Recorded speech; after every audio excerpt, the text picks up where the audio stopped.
Assalamualaikum warahmatullahi wabarakatuh. Waalaikumsalam warahmatullahi wabarakatuh. Alhamdulillah kita dapat bertemu kembali di kelas 5 ini dalam materi mata pelajaran Akidah Akhlak. Untuk memulai mata pelajaran kali ini, saya minta dari anak-anakku sekalian untuk kita melaksanakan doa bersama yang dipimpin oleh ketua kelas. Dalam hal ini ketua kelasnya Mas Nana. Monggo Mas Nana untuk berdoa dipimpin untuk pelajaran kali ini. Monggo Mas Nana bisa bersama-sama.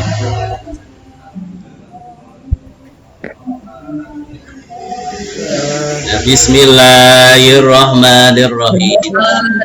Raditu billahi rabba wa fil islami dina wa bi Muhammadin nabiyya wa rasulah. Rabbi zidni ilma warzuqni fahma. Amin. Terima kasih Mas Nana untuk memimpin doa pada kali ini. Alhamdulillah anak-anakku sekalian, kita dapat bertemu kembali di kelas 5 ini melanjutkan materi yang telah lalu. Sebelum kita melanjutkan materinya, kita akan mengulas terlebih dahulu materi yang telah lalu, di mana pada materi yang telah lalu itu menjelaskan tentang akhlak terpuji. Coba Bu Sri, materi akhlak terpuji itu artinya apa Bu Sri? Akhlak yang baik atau jelek? Yang baik, Pak. Alhamdulillah masih ingat nih. Coba Bu Iva, akhlak terpuji itu tadi jawaban Bu. Ibu, Bapak. Oh iya, Mbak As, ya, Mbak As. Itu akhlak terpuji itu baik, benar atau salah? Anak terpuji baik, Pak. Alhamdulillah baik ya. Jadi kita telah melanjutkan materi akhlak terpuji. Sekarang kita akan melanjutkan materi akhlak tercela, di mana akhlak tercela ini kita nanti akan membahas tentang menghindari akhlak tercela serakah dan kikir, di mana nanti kita tekankannya yaitu bagaimana arti dari akhlak tercela, serakah, dan kikir itu, terus bagaimana menerapkan contoh cara menghindari sifat serakah dan kikir dalam kehidupan sehari-hari. Nah, nanti itu kita akan membahas secara langsung di tema ini. Anak-anakku yang kami muliakan, peta konsep, perhatikanlah ya di samping itu ya, ada peta konsep menghindari akhlak tercela, yaitu menghindari sifat serakah dan menghindari sifat kikir. Dan materi nanti yang akan kita bahas yaitu apa anak-anak itu? Yang pertama tentang apa? Pengertian sifat serakah dan kikir. Yang kedua, ciri-ciri orang serakah dan kikir. Yang ketiga, penyebab orang memiliki sifat serakah dan kikir. Yang keempat, cara menghindari sifat serakah dan kikir. Dan yang kelima, tentang mengetahui hikmah menghindari sifat serakah dan kikir. Dan ini nanti kita akan bahas secara keseluruhan. Kalau memang nanti waktunya tidak cukup, bisa kita lanjutkan pertemuan yang akan datang. Oke anak-anak, lihatlah layar yang ada di depan. Itu tentang pengertian sifat serakah. Bu Nugraha bisa dilihat itu pengertian sifat serakah. Sifat serakah yaitu sifat yang tidak pernah merasa puas dengan apa yang sudah diperolehnya, atau dapat dikatakan serakah itu adalah kecintaan terhadap harta dunia secara berlebihan.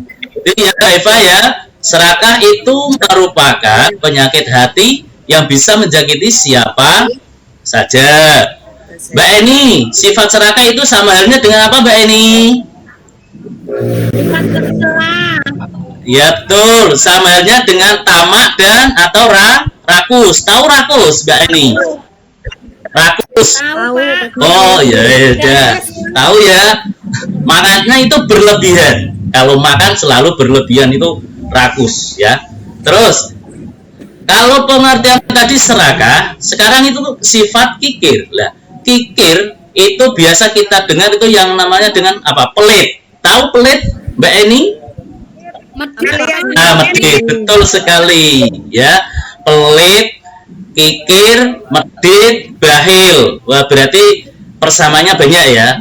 Lah, kikir atau pelit itu adalah suatu sikap yang enggan berbagi dengan orang lain dalam berbagai hal. Jadi, kalau Mbak Eni punya kelebihan harta, ojo pelit-pelit sama temannya Mbak Rodo, Mbak Norma. Kalau punya uang banyak dikasih ya, terutama kalau pas istirahat ketika mau jajan, teman kalian ada yang tidak membawa sangu, dikasih. Itu ya pengertian. Sekarang kita akan mengetahui lah ciri-cirinya itu seperti apa ya. Orang bisa dikatakan serakah, bisa dikatakan memiliki sifat kikir, itu ada ciri-cirinya ya. Ciri dari sifat serakah itu yang pertama, menginginkan kekayaan dalam jumlah yang besar ya, menginginkan kekayaan dalam jumlah yang besar. Walaupun contoh seandainya ya, ini Mbak ini punya mobil, tapi karena dia serakah, ini contoh aja ya, ini contoh aja, jangan dibuat hati. Saya nggak punya mobil, Pak. Saya doakan semoga Mbak ini punya mobil ya, semoga aja ya. Mobil itu Nah itu ya, kalau punya mobil Mbak ini mobilnya itu Avanza, jangan menenggak yang Fortuner. Nah, ya itu ya seadanya, jangan berlebih-lebihan. Tidak pernah merasa cukup. Ya, walaupun diri kita itu punyanya sepeda ontel ya, kita syukuri alhamdulillah. Yang selanjutnya rakus terhadap harta. Harta yang kita miliki itu adalah mungkin takdir Allah. Walaupun kita memiliki sedikit, tapi kalau kita menikmati, insya Allah akan menjadi hikmah atau nikmat. Terus, untuk ciri-ciri orang yang memiliki sifat kikir, yang pertama itu dia tidak ingin merugi.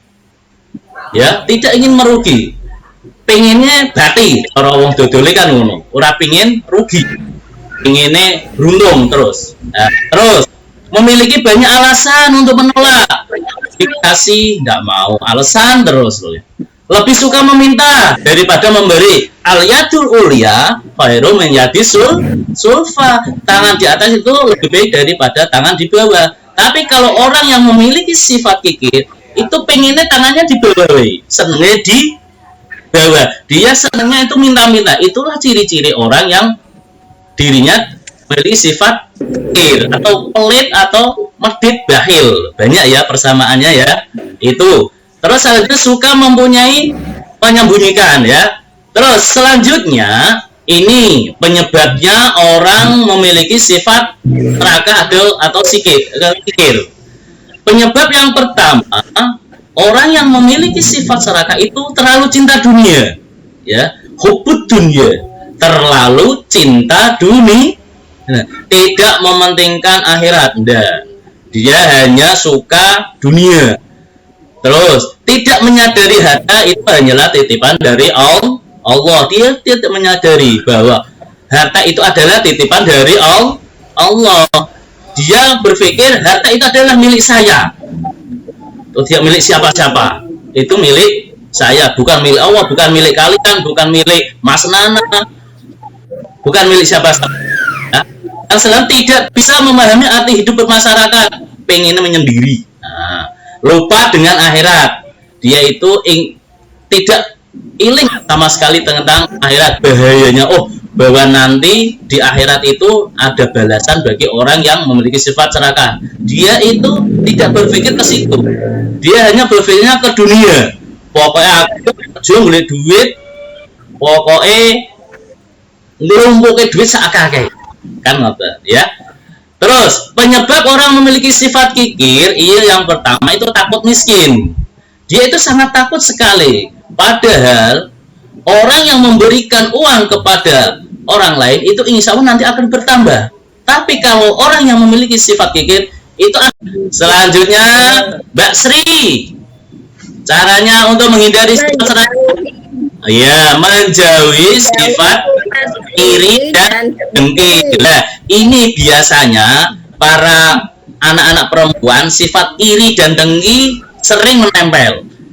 Kayak contoh di tetangga kita ada yang memiliki mobil, kita iri. Di tetangga kita ada yang punya motor baru, kita iri. Jangan, kita harus menghindarinya ya. Kemarin anak perempuan saya punya pensil, kalian pensil saya Pak.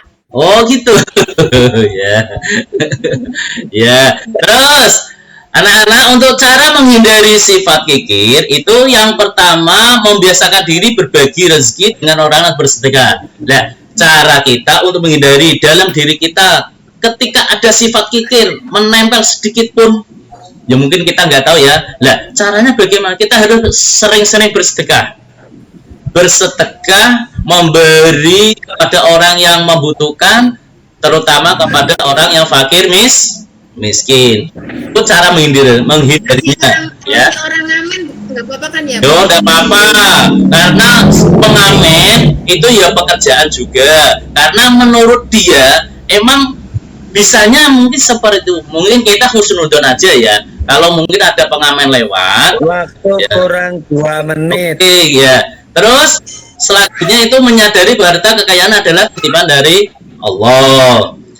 Terus Mbak Rodo, dilanjut Mbak Rodo. Untuk setelah kita mempelajarinya, cara ada ciri hikmah, di situ ada ya, di layar itu sudah ada hikmahnya, diantaranya selalu mensyukuri nikmat, dapat menerapkan sifat ikhlas.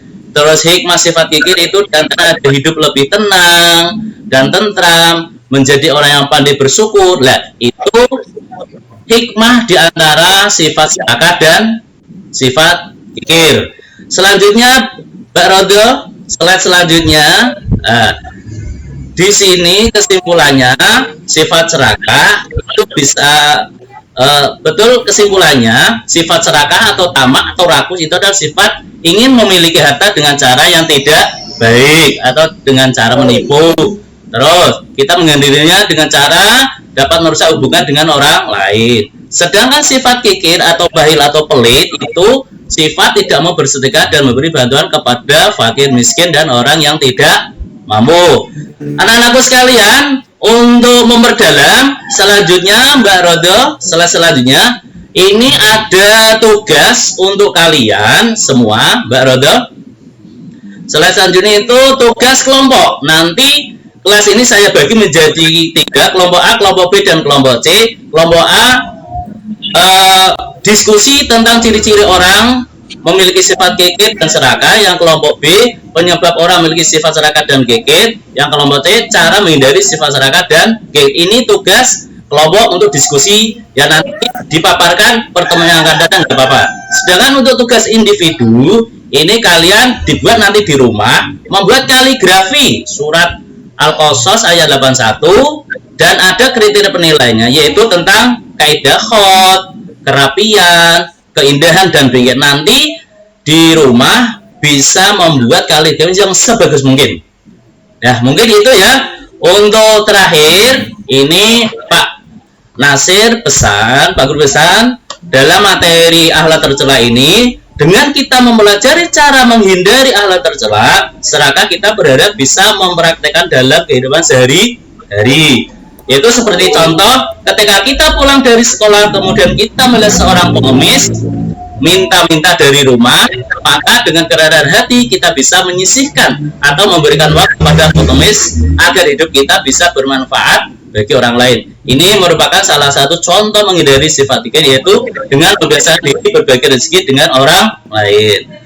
Dan alhamdulillah anak-anak, untuk pertemuan kali ini tentang akhlak tercela menghindari sifat serakah dan kikir kita cukupi sekian. Mari pertemuan kali ini kita tutup dengan bacaan hamdalah bersama. Alhamdulillahirabbil alamin. Dari saya selaku Pak Guru, apabila ada kesalahan minta maaf yang sebesar-besarnya. Akhirul kalam. Wassalamualaikum warahmatullahi wabarakatuh. Waalaikumsalam. Waalaikumsalam warahmatullahi wabarakatuh.